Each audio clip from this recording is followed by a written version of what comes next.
very good afternoon to all our viewers today. A very good morning to the viewers in Canada. Good evening to the viewers in India. And it's an honor to have today with us Mr. RobinAyoub. He's a president, Canadian Language Industry Association, with 3 decades in business management and executive leadership. He has been focused on business growth and has built up his expertise in customer acquisition, increasing the revenue, profits, and many more things to strategically grow your business in different domains. And today we are here with him to discuss on how sustainability can be integrated in growing your business. Thank you so much, Mr. RobinAyoub. It's an honor to have you with us today. Great. Thanks. Thank you very much, Harsha. I appreciate the invitation and I appreciate being part of your show. Well, thanks for the invitation. Thanks for making me part of your audience. I heard a lot about your organization and the good work that you guys do, and I couldn't help but be part of it. So thanks again for the invite. I really appreciate it. Thank you, sir. You have such a large experience in developing businesses, and you graduated in science in Lebanon, and presently you're leading being a president of Canadian Language Industry Association. So it's quite a starking change. How has your journey been? So thank you for the question. Very interesting question, by the way. And I call it my story.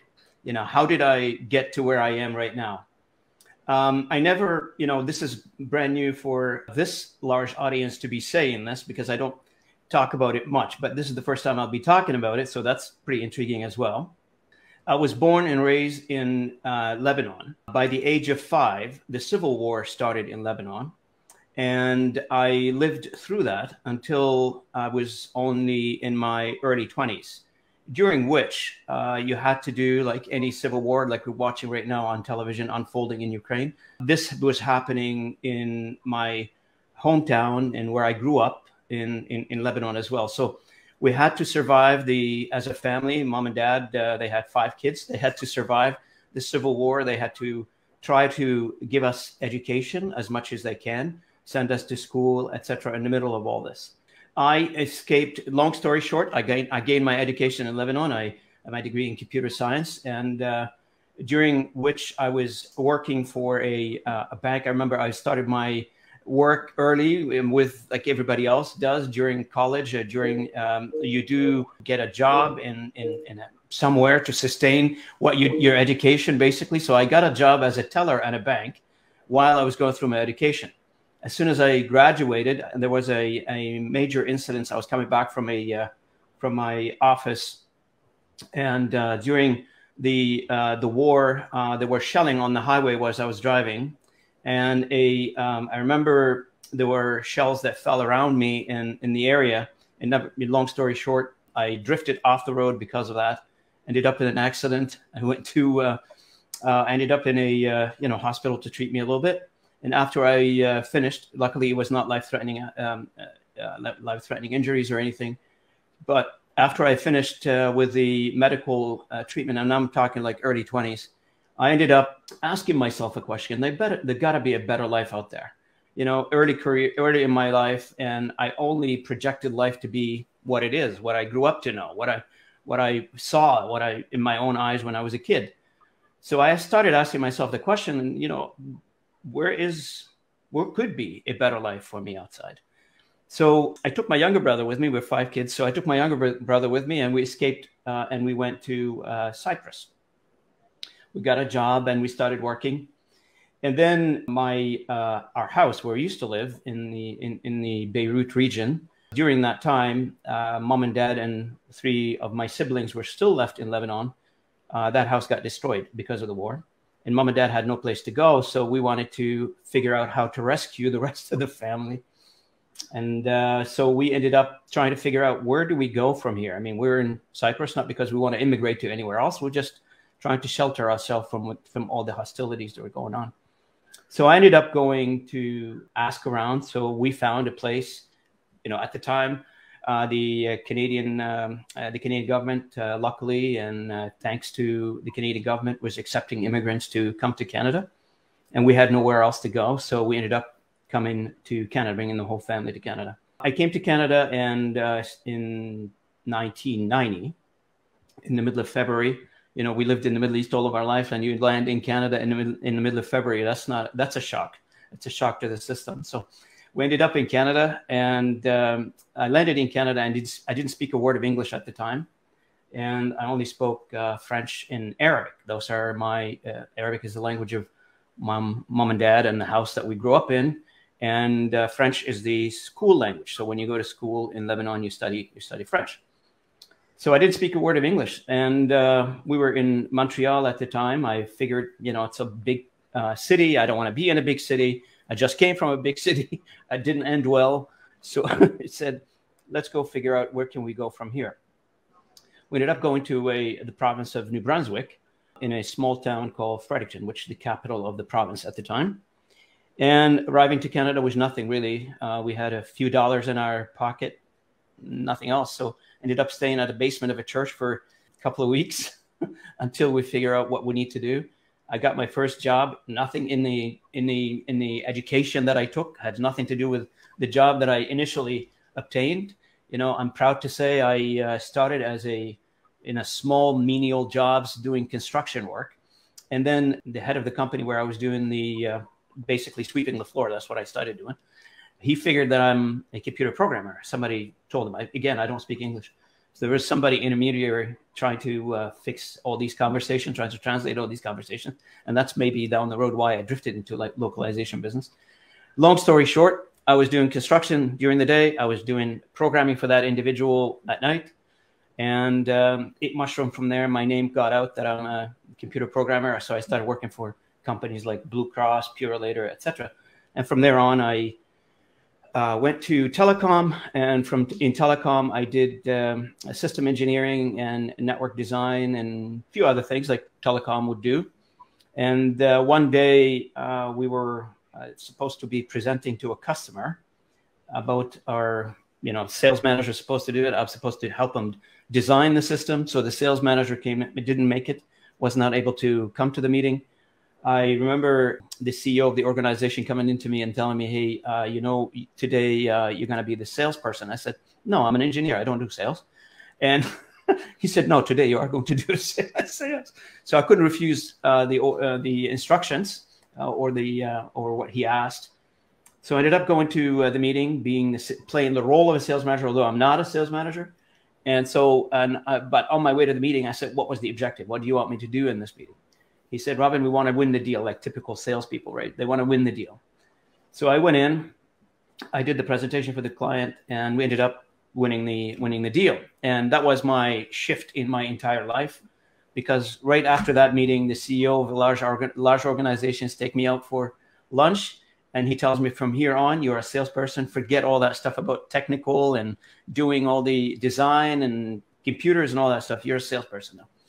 And my career took off in that direction in the business development, which I'm blessed with. And I'm blessed to know what I know now and the experience that I've gained, and what doors this particular shift in my life has opened to me.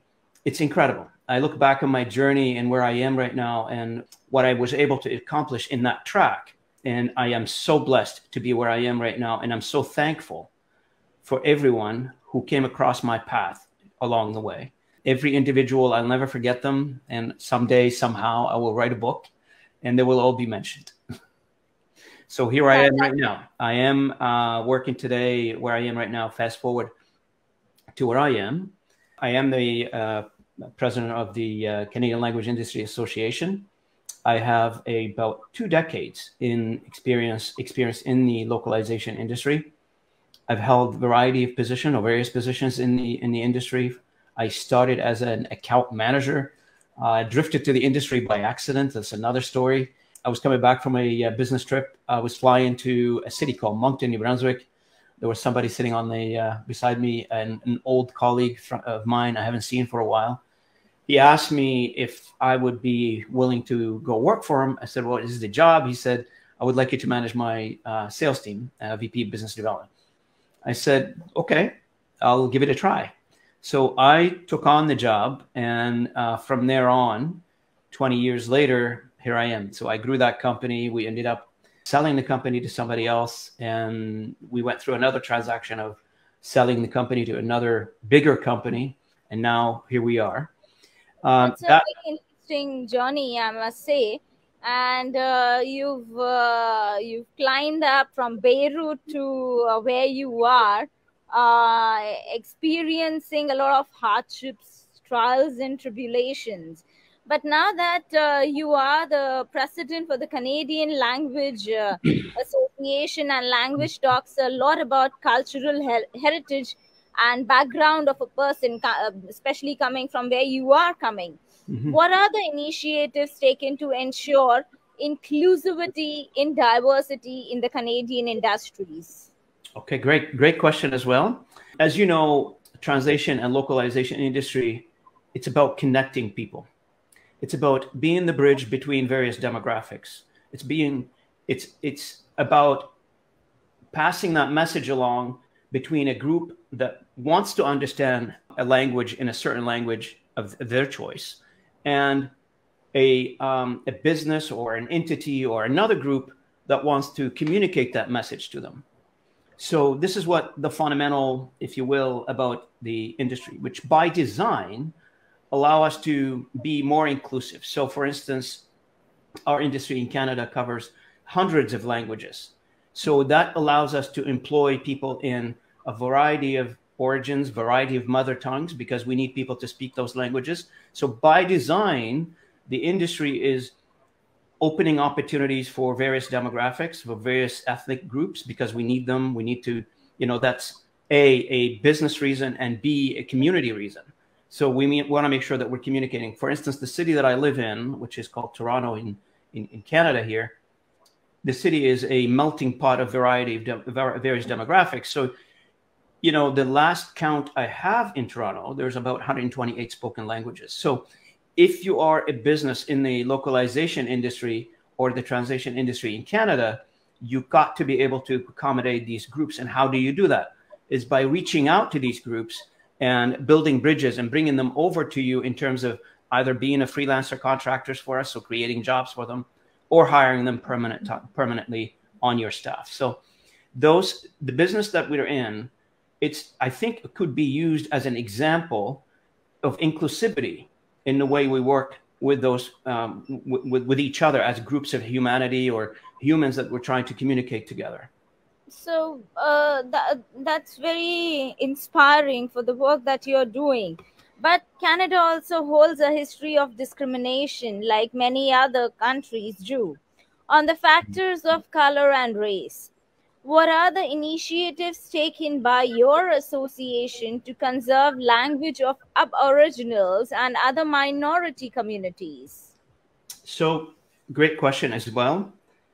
The discrimination that you speak about in Canada, it is if you look at what's coming out of the Canadian government, especially in the reconciliation initiative that the government has started, the current government has started a few years back now with our Aboriginal community in Canada. That's pretty awesome. The way this is progressing, it's opening a lot of doors and it's putting a lot of items on the table that were not possible before. For instance, as an example, the Canadian government now, before this initiative, had, if you look at take example, for instance, the parliamentary debates, for instance, that were translated into 2 languages, English and French. After the reconciliation, we're recognizing as a country 5 Aboriginal languages to be added to those communication.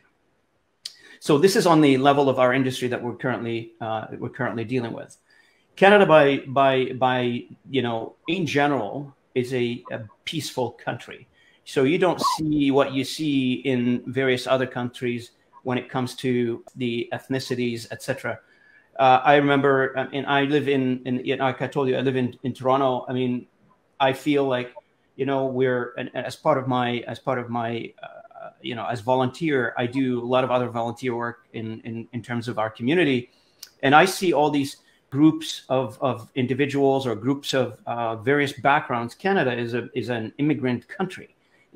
People come from various parts of the world and they settle here. Some of us arrived a little earlier. Some of them are arriving now. We recognize the fact that, we all come from different places, and like we come here to make something better of our lives altogether. It doesn't matter what the ethnic origin is or what the origin of that individual is.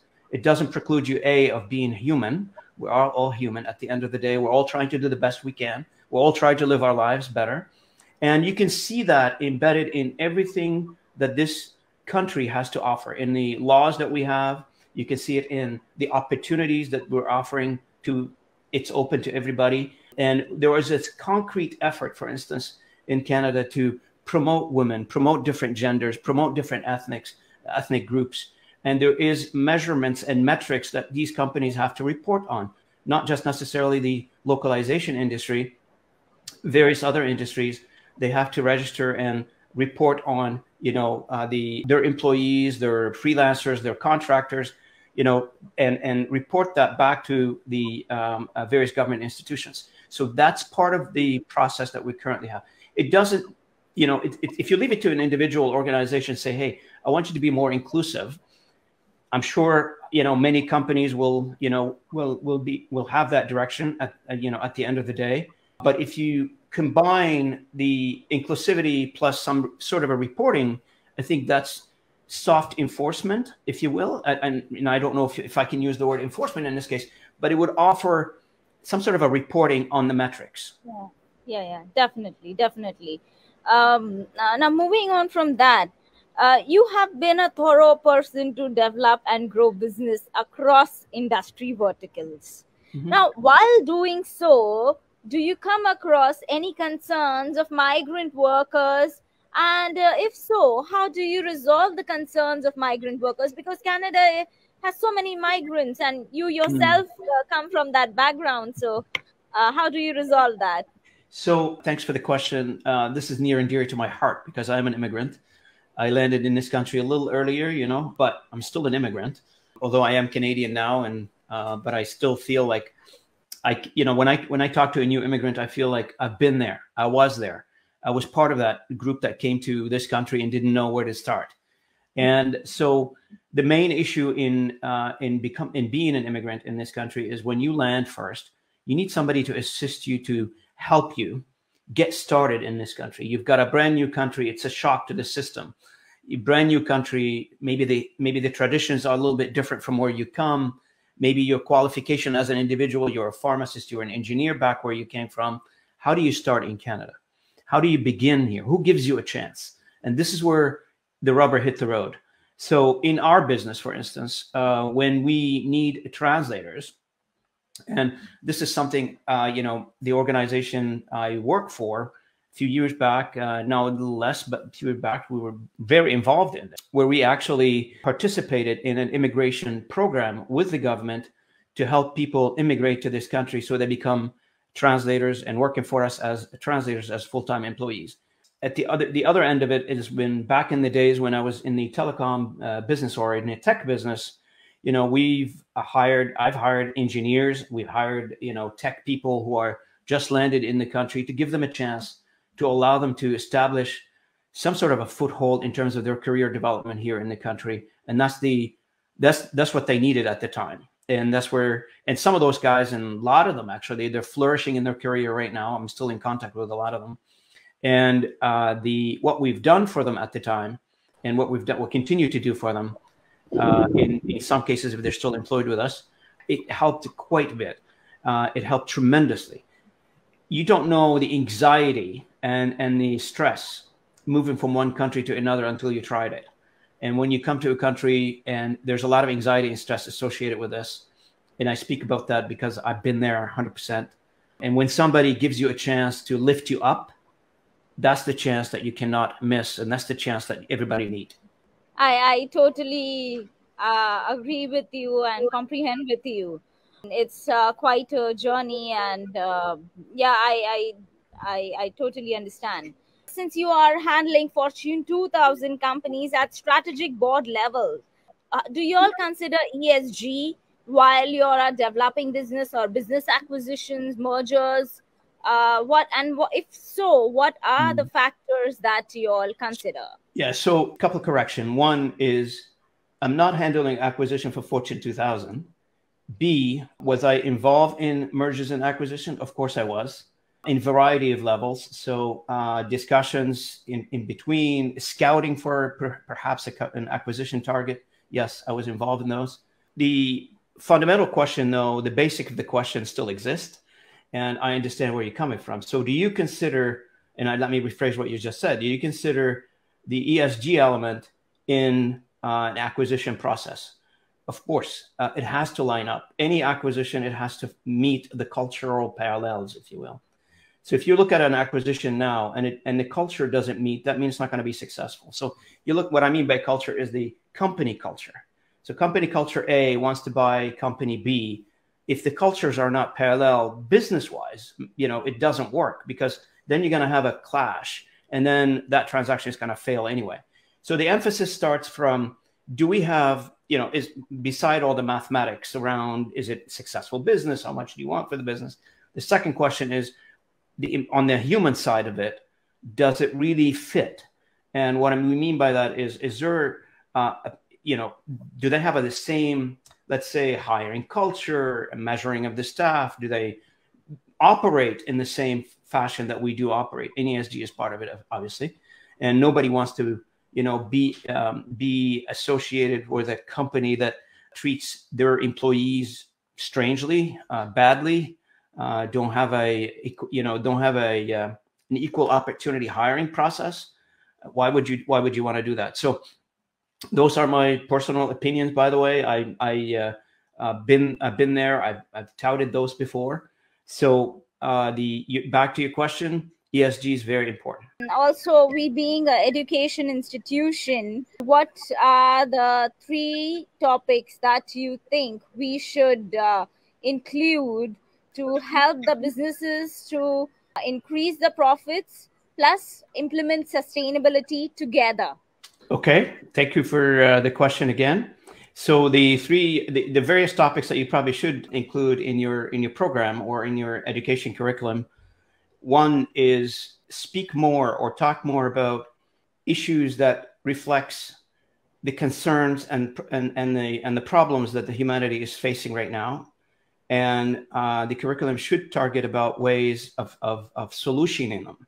So how do we solve some of these problems that we're currently having? And they don't need to be, they could be large problems like, how do we cure the globe from various diseases and from various issues, the reliance on a variety of fossil fuels, etc. So those could be conversations to be had, but they don't need to be as large as this. From a company perspective, focus on the efficiency. How do we create profitability is by, I don't know if you guys talk about it in your curriculum, but there may be an opportunity for things like Black Belt, Six Sigma, and a few other things that you probably can emphasize in trying to, because those, when we talk about doing things efficiently and efficiently and use as little resources as possible to do something, it doesn't just necessarily increase profitability, but at the same time, it helps the environment, it helps a variety of things.